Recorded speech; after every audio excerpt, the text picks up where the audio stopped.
这铁牛仅半步武帝境，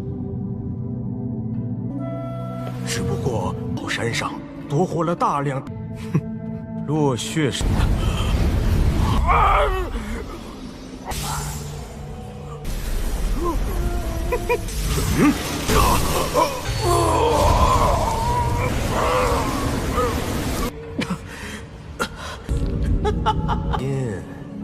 那个叫铁。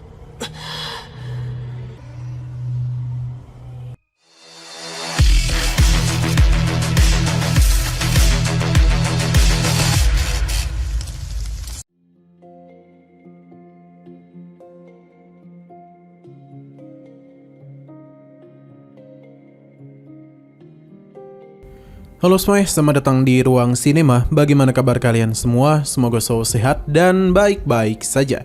Sesuai jadwal, jadi pada hari ini kita akan kembali melanjutkan series Donghua Martial Master episode terbaru, yang mana ini adalah episode yang ke-650-nya.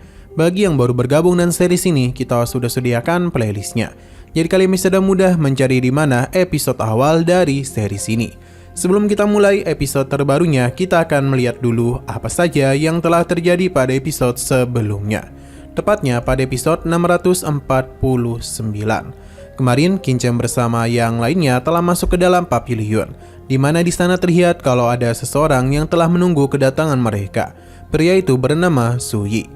Qinchan tahu betul kalau ia adalah iblis dari ras asing. Ia penasaran sejak kapan keluarga Ji menjalin kerjasama dengan ras iblis. Selain itu, ia juga mulai tahu kalau mereka ingin menjadikan para jenius sebagai wadah, supaya para iblis lainnya dapat merasuki tubuh-tubuh itu. Untung saja kristal darah milik Qinchan dihancurkan oleh Yi Guang. Jadi ia tidak perlu memberikan alasan untuk tidak menyerap kristal tersebut. Selain itu, ia juga mulai mengejar Yi Guang agar bisa memberikan hukuman kepadanya. Sebenarnya ini Qinchan lakukan agar bisa mencari keberadaan dari Jiruyu. Tapi sejak awal dia menyadari kalau ada sosok lain yang terus mengawasinya. Karena itulah ia akan membuat keributan yang jauh lebih besar di tempat itu. Sekarang kita akan melanjutkan episode terbarunya. Kita dibawa kepada Tetua Agung yang terus melakukan perjalanan hingga bertemu dengan dua pria yang berjaga di luar. Pasalnya di dalam sana merupakan tempat leluhur mereka berada. Jadi mereka pun mempersilahkan Tetua Agung untuk masuk. Karena leluhur mereka sudah cukup lama menunggunya. Gerbang ini hanya dapat dibuka oleh kekuatan mereka saja. Jadi tanpa semua itu tidak ada yang boleh masuk. Di dalam sana dipenuhi oleh patung-patung aneh. Hingga sesaat kemudian Tetua Agung pun melihat keberadaan leluhurnya. Ia segera memberikan hormat kepadanya. Tetua Agung juga memberitahu kalau kali ini dirinya telah membawa seseorang dengan bakat yang luar biasa.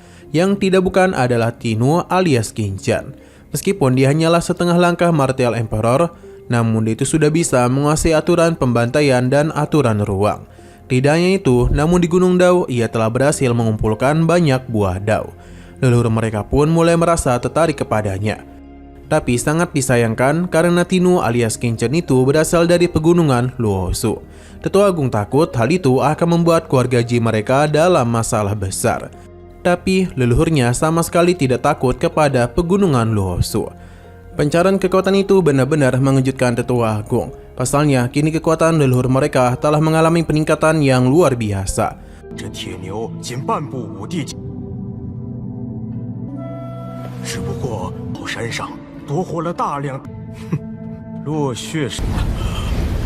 Tetua Agung menanyakan kondisi dari Jiruyu. Ternyata sampai sekarang, Jiruyu terus melawan kehendaknya yang membuat leluhurnya pun menjadi sangat kesal. Tetua Agung menenangkannya karena di saat Jiruyu telah berhasil mencapai Martial Emperor 9 Langit dan juga berhasil menghancurkan larangan itu, maka ia pasti dapat memahami betapa besarnya pengorbanan leluhur mereka. Tapi leluhurnya itu memberikan tatapan yang tak biasa. Itu seketika saja membuat Tetua Agung mengalami rasa sakit yang luar biasa pada jantungnya. Ia pun memohon ampunan kepada leluhurnya karena ternyata di dalam tubuhnya itu terdapat segel jiwa hidup dan mati. Sesaat kemudian ada sebuah kekuatan yang tertawa, di mana ia sepertinya berasal dari ras iblis asing, yang meminta Tetua Agung untuk bersungguh-sungguh mengabdi kepada suku mereka. Tetua Agung sudah melakukan hal yang terbaik sebagai seorang murid. Kekuatan ini pun memuji tindakannya dan langsung saja memberikan semacam jimat yang langsung masuk ke dalam tubuh Tetua Agung. Seketika saja kekuatan besar juga telah masuk ke dalam tubuhnya, di mana itu merupakan kekuatan dari ras iblis asing.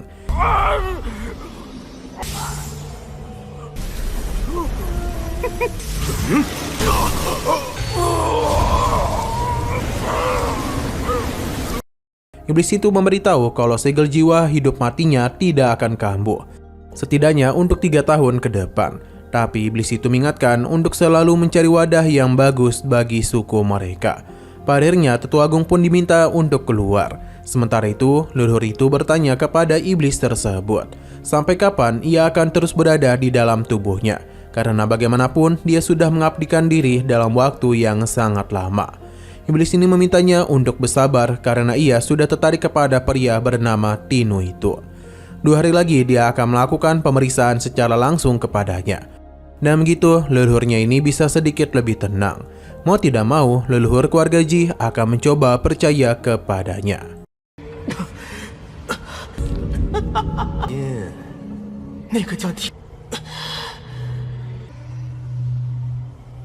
Xenol kembali kepada Qingchen dan juga Jururi, di mana sepertinya mereka itu telah tersesat sebab kemanapun mereka pergi tidak kunjung menemukan jalur mana yang harus diambil. Di saat Jururi sangat panik, berbeda halnya dengan Qingchen. Ia terlihat sangat santuy sambil memberitahu kalau Jiruyu pasti dikurung di sebuah tempat. Jadi apapun yang terjadi, dia harus segera menemukannya. Berhubung Jiruri tidak kunjung menemukan jalan mana yang tepat, jadi Qingchen ingin membantunya dengan caranya sendiri. Jiruri pun agak tenang karena ia sepertinya ingat jalan kembali ke aula utama. Qingchen membenarkan hal itu, namun dia langsung saja menghancurkan tembok tersebut, yang tentu saja mengejutkan Jiruri, karena apa yang dia lakukan itu sudah terlalu berlebihan. Bagi Qingchen, inilah satu-satunya cara yang bisa mereka lakukan, sebab dia meyakini kalau aula utama kemungkinan ada di tengah sana. Jadi mereka hanya perlu mengambil jalan pintas saja untuk bisa segera sampai ke sana. Perlahan-lahan pasti Qingchen terus menghancurkan tembok-tembok tersebut.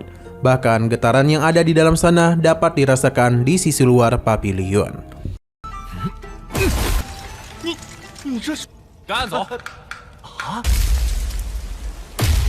Nah, sayang sekali lagi seru-serunya, episodenya pun harus bersambung dulu. Namun sebelum kita akhiri, seperti biasa kita akan melihat preview bagian selanjutnya. Kedua pria yang sepertinya berasal dari ras iblis itu sangatlah kebingungan di manakah mereka sekarang. Qingchen kemungkinan telah berurusan dengan mereka dan membawanya masuk ke dalam piringan giok. Mereka pun meminta sosok itu untuk segera keluar, di mana Qingchen pun memperlihatkan dirinya dan menanyakan di manakah Jiruyu berada. Mendengar nama itu membuat mereka sempat terkejut. Tapi meskipun begitu, mereka tidak akan pernah memberitahunya di mana lokasi Jiruyu dan langsung melakukan penyerangan kepadanya.